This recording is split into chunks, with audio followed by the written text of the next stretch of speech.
Macomb, and welcome back to the Red, White, and Blue podcast, where I'm your host, Elizabeth Rochelle Fieldjoy. Today, I want to discuss with you many things, but the most important topic I want to discuss is the Beef-a-Roo's closing, and that left many employees without pay for several weeks. That left families scrambling what they're going to do, and it is an emergency here in Macomb, Illinois, and I want to treat it as such.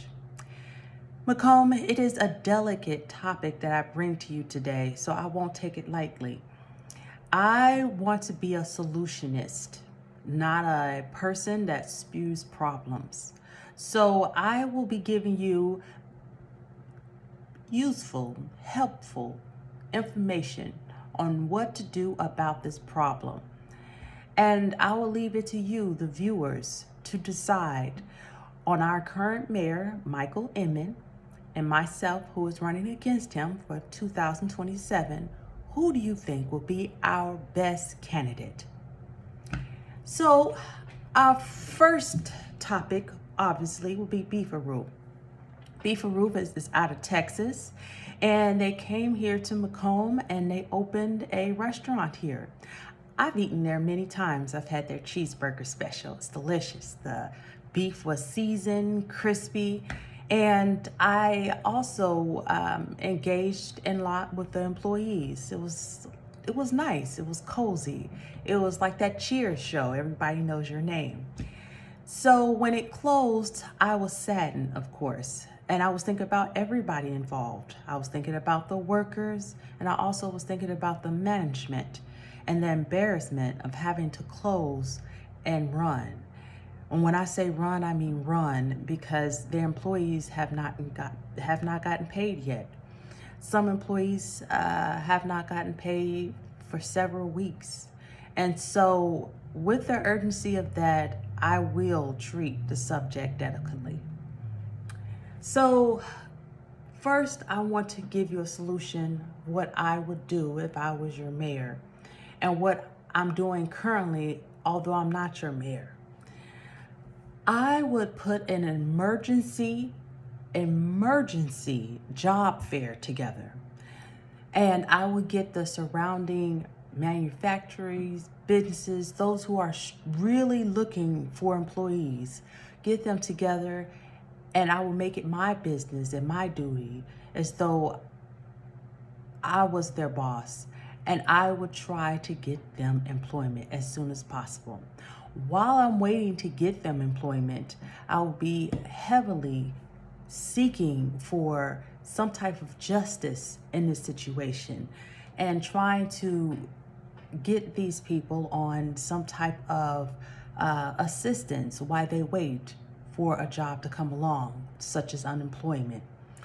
After I leave this podcast, I will go to our local Chamber of Commerce, and I will discuss my ideas and see if we can come up with a solution that will help those who've been affected by Beef-a-Roo departing us so early.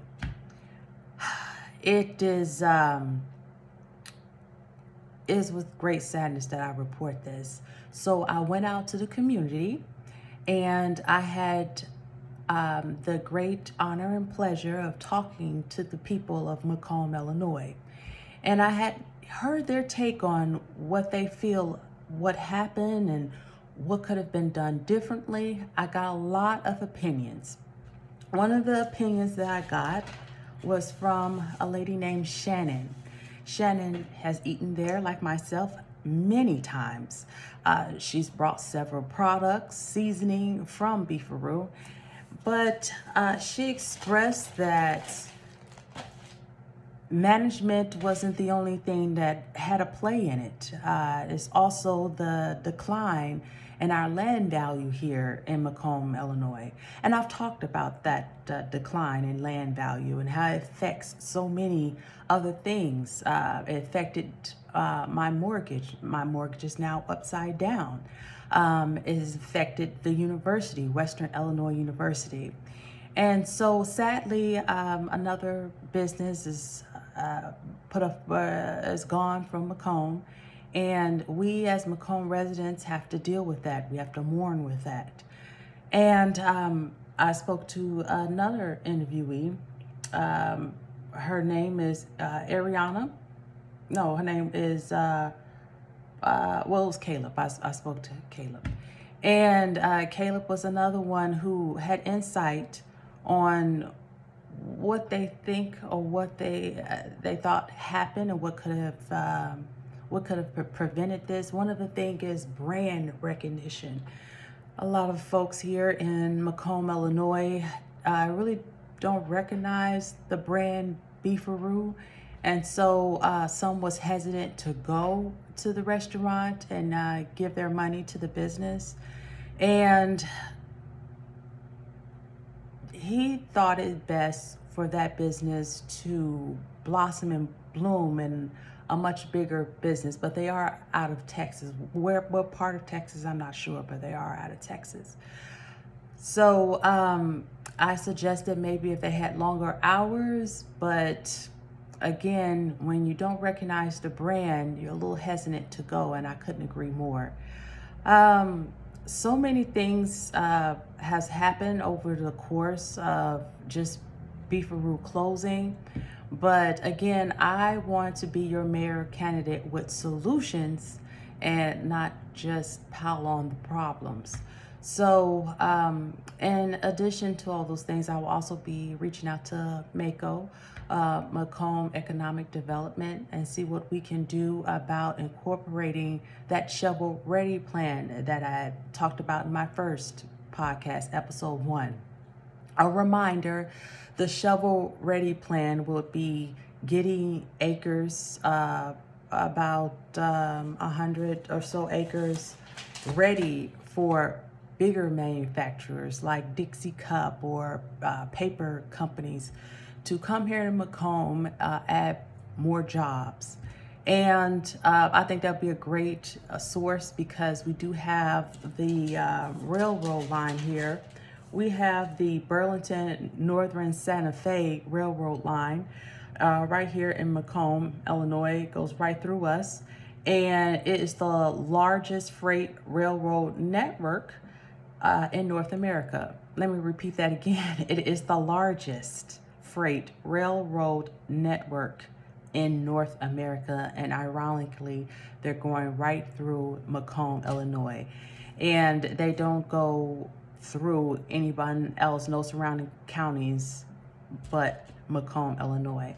And then we also have a state university here. The state university is Western Illinois University, and they offer programs in supply chain management, engineering, and other businesses as well. And because this will be something new, we will put together all of our equipment, things that we would have for this ready plan site will be brand new, something that will pique the interest of manufacturers who have not dealt business with us in Macomb. So while that's being done and prepared, we need to put in place for those like Beef-a-Roo employees who have lost their jobs, who are scrambling, who are scared, who did not sleep tonight because they don't know what they're going to do for tomorrow. So there have been interviews with our current mayor, Mayor Mike Inman. He has assured Macomb citizen that he is looking into it, that he has called the management over at Beef-a-Roo, trying to figure out what's going on. But I say that is not enough.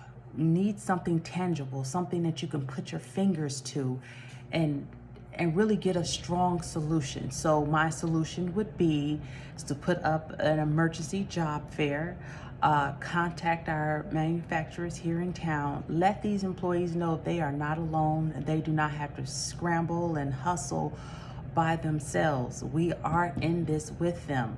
Their troubles are our troubles, because it could happen to us. Anyone could be in this situation where you're working and then an employee doesn't tell their employees, and then you're working for free, and then there's nothing. And to prevent something like that, you have to be involved. You have to make a solution happen. They have a saying, if you want something done right, you have to do it yourself. With doing it yourself, you find a solution. So if it ever happens to you, you have that solution put in place and you can benefit off of it. So I will get started on that right after the podcast. Another situation wanted to discuss with the Red, White, and Blue podcast is our upcoming election. So I have not mentioned on the Red, White, Blue podcast about my candidacy for mayor. I've left that for my official YouTube, my official Facebook. But I also want to mention that on the podcast. Yes, I am running for mayor. It all stemmed from the land value being so low that my mortgage is upside down. And I had that attitude, if you want something done right, you got to do it yourself. So I met with Mayor Michael Inman, and I was under the impression that he was retiring. But when I met him in his office, he assured me he was not. So I will be running against him. I also want to pause and take time to thank my sponsor. Although they do not agree with the politics of Red, White, and Blue podcast, they're purely for advertising venues. I do want to mention the Pro Edge Lawn Care. They were kind enough to sponsor Red, White, and Blue podcasts, and I want to thank them very much for that.